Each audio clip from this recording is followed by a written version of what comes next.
Hello, everyone. We've got some old content to share with you, but I think it's still good content. So in this video, we're going to be working on a forestry mulcher. So these things are basically giant spinning drums with a tooth holder and a tooth and a bolt that goes through the center. Very similar to the plastic grinders that we work on. The wood mulchers, wood grinders, they're all kind of the same concept. It's just a spinning drum with some teeth on it. And when it collides in something, it breaks it up. It usually pulls it into something. This one is mounted on the back of a tractor. So this is a 3-point hitch, PTO style wood mulcher. So I haven't seen a whole lot of these. These are usually mounted on a skid steer. Sometimes you'll see them on an excavator. Sometimes they're dedicated machines that you can like track around on. But regardless, they all kind of work the same and they all kind of have the same problems.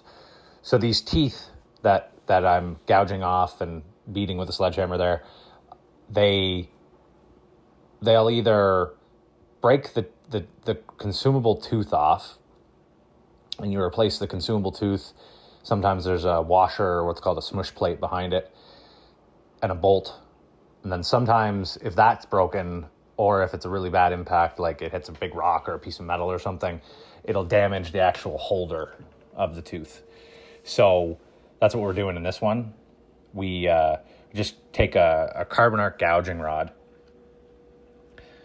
This one's probably about a 3/16 carbon arc gouging rod running somewhere around 200 to 250 DC amps.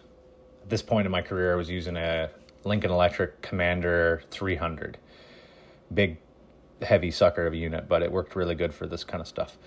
So, yeah, we carbon arc gouge them off and then put some pressure on with a sledgehammer and they'll come off. Sometimes they just fall off. Sometimes you got to kind of get a little creative depending on how well they were welded. And the tooth could have some prep in it that it can be kind of hard to get the penetration all the way through without getting into the drum. So sometimes you're better off to beat it off and then grind it down.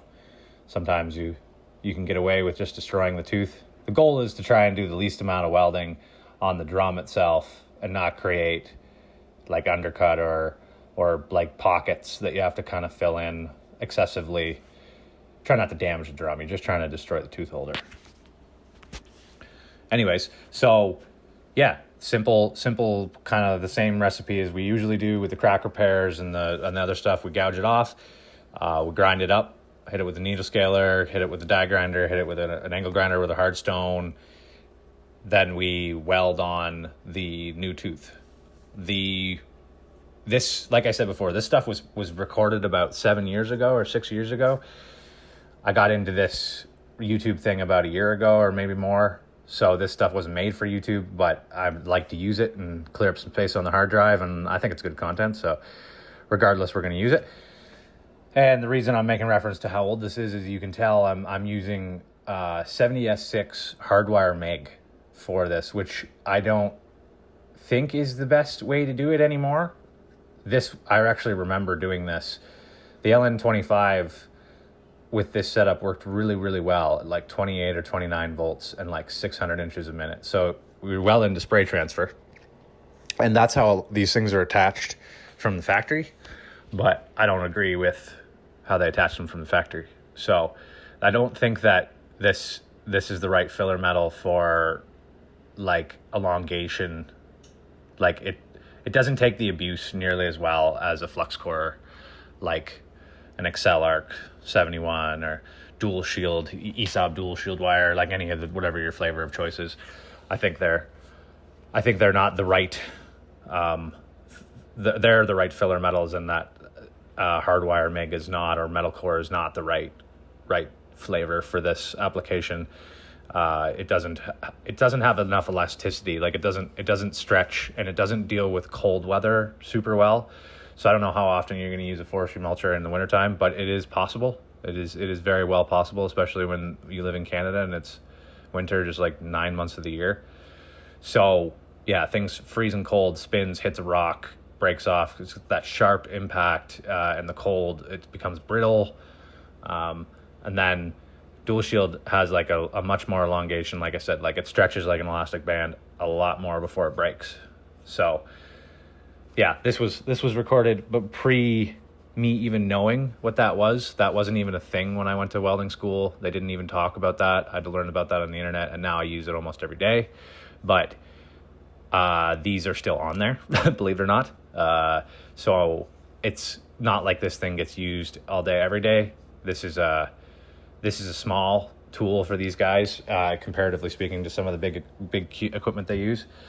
And it wasn't the wrong process. I just think there's a better process out there. Yeah, so we're running an LN25 wire feeder. So that runs off your welding cables on your engine-driven or power source welder. So the reason you use this is so that you can use it without AC. You're running it straight on DC power from the welder. There's nothing wrong with using AC, but it takes a fair bit more power to get to 27, 28, 29 volts through an inverter than it does to use an LN25. They both have their drawbacks. Like an LN25 doesn't work nearly as well on a short circuit application, but for this kind of stuff, it's actually pretty good. I have since converted this machine to knurled drive rolls, and it pretty much just lives with flux core in it. But I do still have 12S that I run hardwire in. It's good for that kind of 22 to 28 volt range.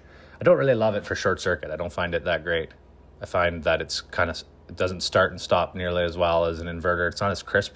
I don't know if that's a thing, but I have a Lincoln Vantage 400 now with tons of auxiliary power, so we can run 220 extension cables and there's no problem there. But anyways, yeah, so we're doing that. It's got 75-25 shielding gas, which is not the right shielding gas for true spray transfer. I don't want to hear about it. But it turned out pretty good. And yeah, that's pretty much all I got to say about this one. So I hope you enjoyed this video. Thanks for watching. And comments, any questions, concerns, you want to know something, let me know. Little thing down below. If you've subscribed, I really appreciate it. And if you would like to subscribe, I would also really appreciate it. We are at like really close to 1,900 subscribers right now, which is really cool. And I appreciate all of you. Thanks for watching, and I'll see you on the next one.